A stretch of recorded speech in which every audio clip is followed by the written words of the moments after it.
Hello there and welcome to another Stompy 51 miniature adventure. Today we're going to have a look at some perfectly well proportioned Bullgors, i.e. better proportioned than the plastic ones that Games Workshop makes. Yes, them. And they are fabulous 3D multi-part sculpts by Felix Paniagua of Avatars of War from Spain. And I kit bash another Tuskgor chariot, because who doesn't need multiple Tuskgor chariots? So these certainly look the part for Bullgors, basically the Games Workshop version of giant minotaurs. I think they couldn't just call them minotaurs because that would enable anyone else to just make something that could be used as a proxy, albeit I'm not sure how far a name gets you because these have been made by Felix Paniagua, who I think used to sculpt for Workshop and is a fantastic sculptor. And these are minotaurs, and I'm going to be proxying them as Bullgors. I think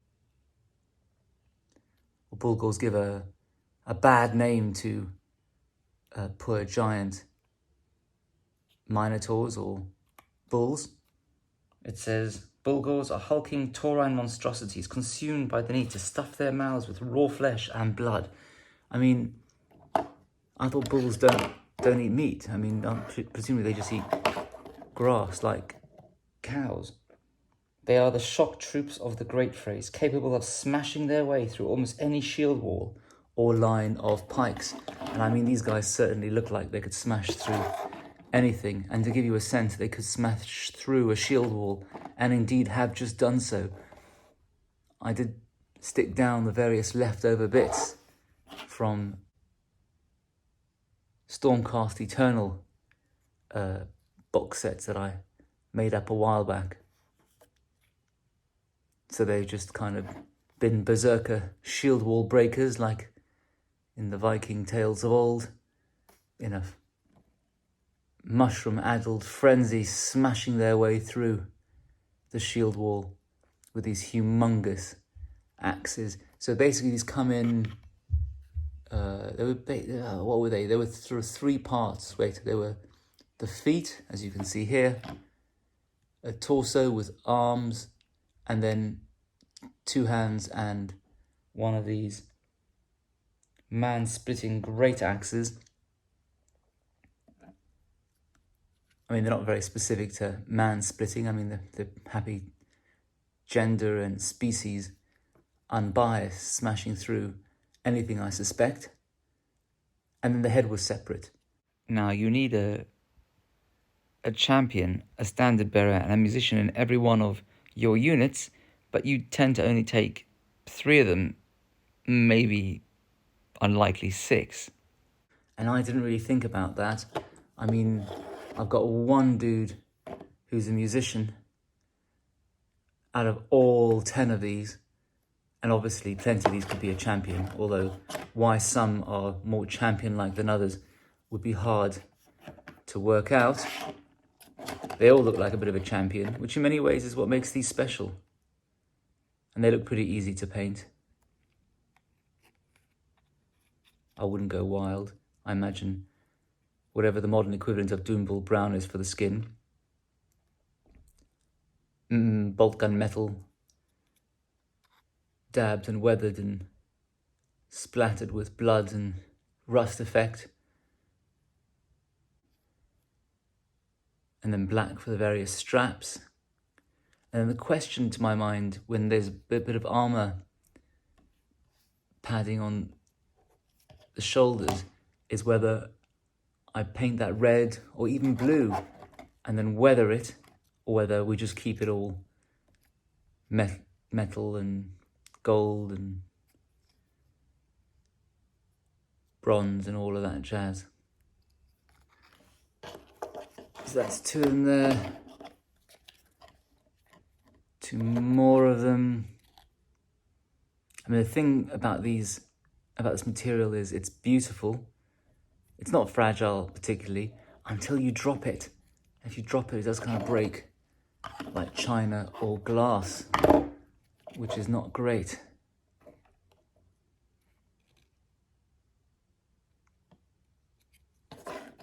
And skulls are plenty, just so it is in keeping with the Warhammer universe. And this is a Doom Bull proxy from Zealot Miniatures, which I don't think was 3D printed. I think it was resin cast. And he is suitably bigger than his mates. Doom Bulls are the strongest and most ferocious of their kind, swollen with muscle and as broad as they are tall, which kind of does mean he looks the part. They feast upon only the worthiest foes, sating their blood greed with the gore of champions and heroes, and then putting their skulls on their horns just to show everyone that they've marked their territory. And this is a Duncan Shadow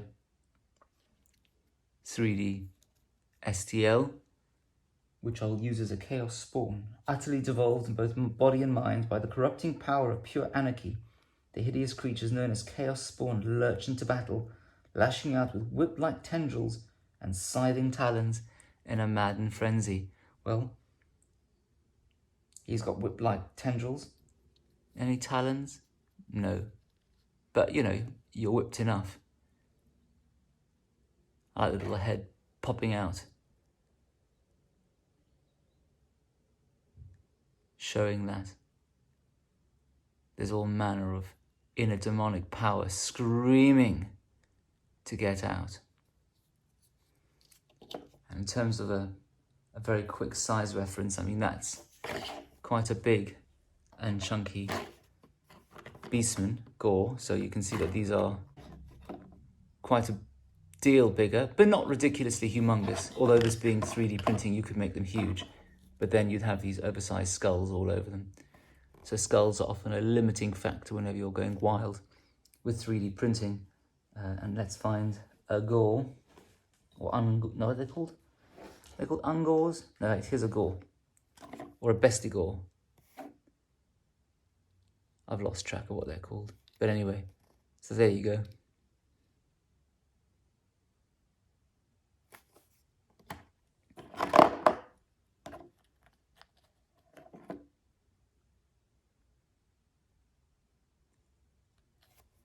And though I say that Games Workshop seems to have maligned these poor giant cows, I do remember going to a project office for a project once in the middle of somewhere up north, and we went for a bit of a walk around, and it was in the middle of fields because this project office was a disused lambing yard. And we had a bit of a walk around, and it was very pretty. There was a little village church and some beautiful fields and hedges. And then a sign said, "Do not come into this field. There is a giant bull and it could mangle you. And you will die," or something really pretty much in those terms. And so we walked and we walked and we walked and we walked. And then there was this giant open gate. And I looked at my mate, my office co-worker, and we thought, let's scarper. I'm sure there wasn't really the bull in there at the time. Or was there? I also managed to pick up this, must be early 90s, Beastman chariot off Facebook. And I thought to myself, I could make another one of these. It does kind of make sense.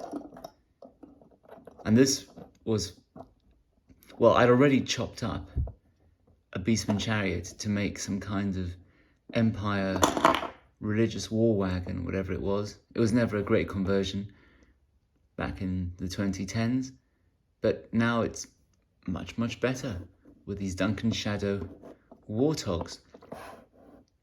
And so when I picked this one up, I thought I could do the same. I could make a second one because, you know, this one didn't perform that well. Maybe if I had two and they crashed into the enemy at the same time, it would be a bit better. Now, I know I have railed on many a video against people who take Alderhammer gorgeousness and slice it up. But as one always tells one's kids, do as I say, don't do as I do. In any case, these are going to find a beautiful home with someone who does collect beastmen from this period, off in the States, with our cousins over the pond, swapped for some empire. So anyway, so they are off. I mean, miniatures of that period were great, but I do think that that is irredeemable. A controversial thought. Leave your thoughts below if you don't agree. But anyway, so what am I going to do? So got another base like that one to represent that they are constantly smashing up in a chaotic manner the society of the Age of Sigmar universe. There's smashed up shields on the base. 2 more warthogs. I need to make sure that however they were glued over here is the opposite over there, because they are very similar, if not identical actually. There's only 2 different types. But then again, can you tell one warthog from another? Can they tell one human from another? And so they do fit underneath here. And the question then is, what do I do for the banner? So that's the banner over there. And the question is whether we go for a more muted, businesslike, shield and horns, which would involve slicing that off and plonking that on top. Do we go for the more in-your-face, beastmen love a god of evil adornment? Maybe we do. What do you reckon? And then we've got a 3D print from Felix Paniagua, a fantastic sculptor who I think did at some stage in the 2010s sculpt for GW, and now does his own old hammer style stuff, well, more middle hammer style stuff.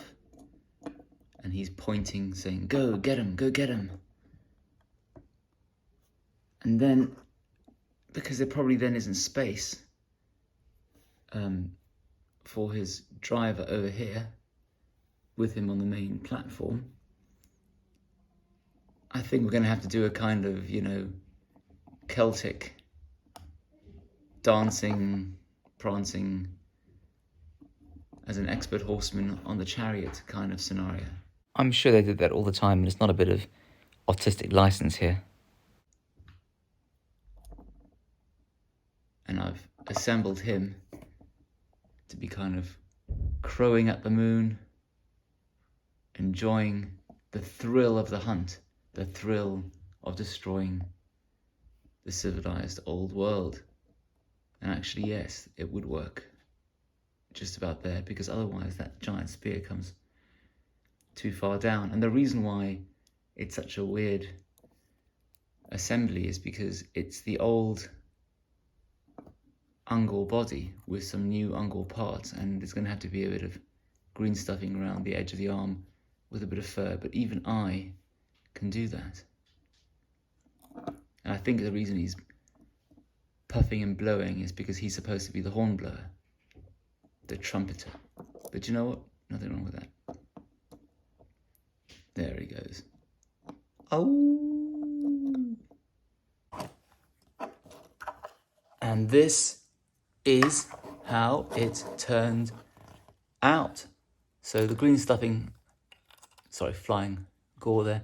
The green stuffing came out okay. The warthogs,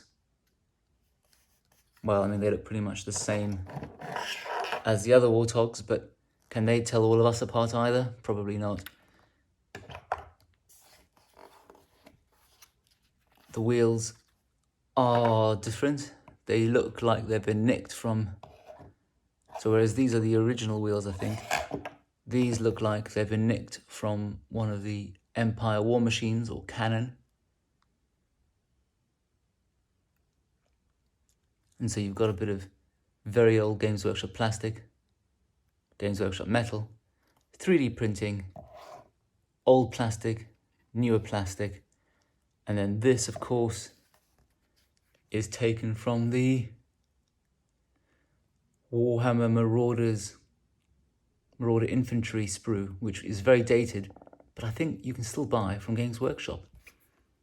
And then this is another one of the 3D printed Gors